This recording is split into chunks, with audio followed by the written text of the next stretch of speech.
Habang papauwi na nga ako galing trabaho ay bigla kong naisip na parang ang sarap kumain ng burger. Kaya nag-crave ako. Tapos bigla kong naalala na meron palang bagong bukas dito na burger sa may Diparo. Kaya naman dali-dali akong pumunta dito.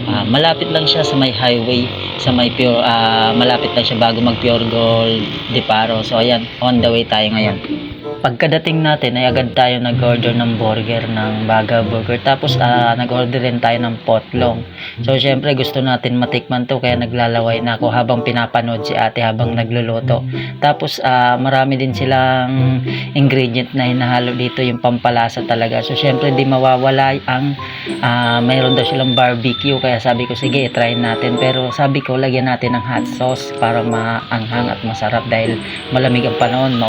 Kaya sa sobrang excited ko na matikman na ang Baga Burger dito na bagong bukas, kahit nire-ready na ni ate ay pilit ko nang kinukuha. So ayan, nire-ready na ni ate.